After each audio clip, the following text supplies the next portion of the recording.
going to miss. I don't care if people see me or not. I don't care if my parents see me or not. I don't care if my spouse sees me or not. I don't care if the community sees me or not. Allah sees me. Allah sees me.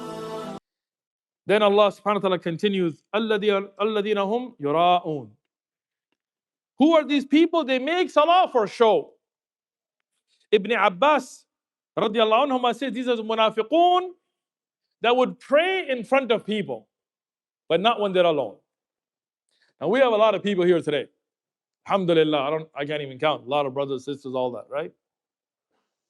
If there is anybody amongst us that prayed today, but doesn't pray when they're alone at home, Allah has brought you a warning today. Why would you pray when you're in front of the community and not pray when you're alone in front of Allah? What does that tell you about yourself? What does that tell you about your relationship with Allah? If you pray in front of people, you're like, Alhamdulillahi Rabbil Alameen. Right? And everyone be like, Alhamdulillah.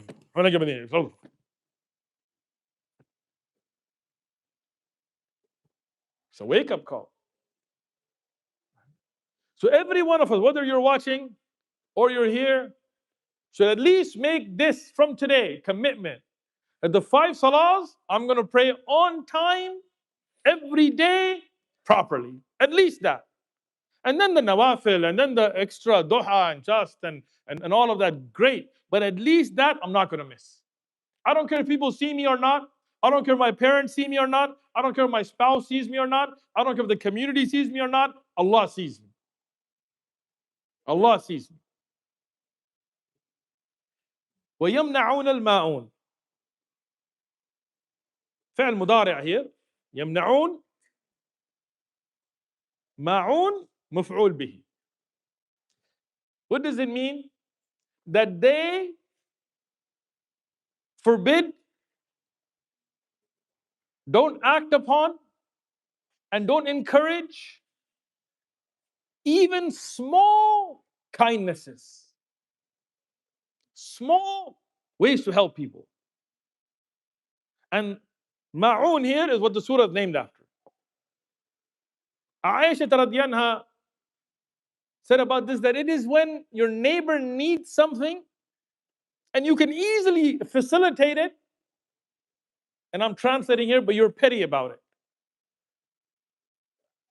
And we see this in ourselves.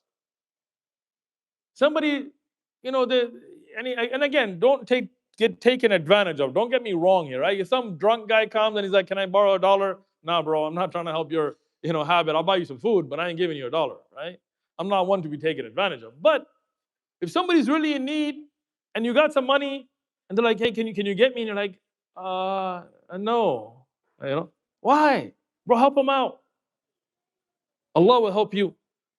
Your neighbor asks to use your ladder. You have a ladder. You're like, "Oh no, I don't have it. I lost it.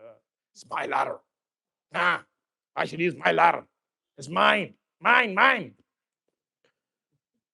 Like the little bird, mine. We have this disease. Look, help people out. Be a good person. At least in what capacity that you have.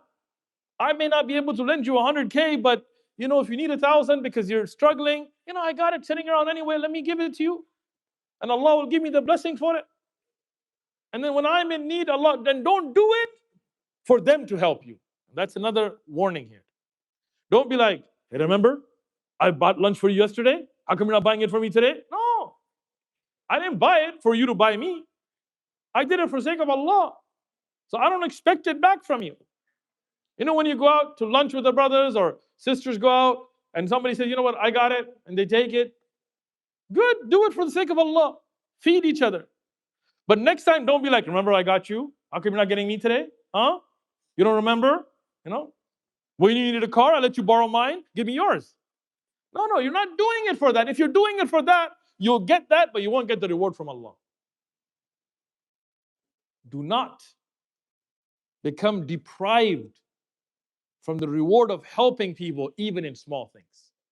Because the person who is that selfish, self-centered, petty person who does that, Allah is telling you this is a person they're destroyed. Inshallah, we'll end here. And I want to say, I really hope that we will take this surah into action and better ourselves from it.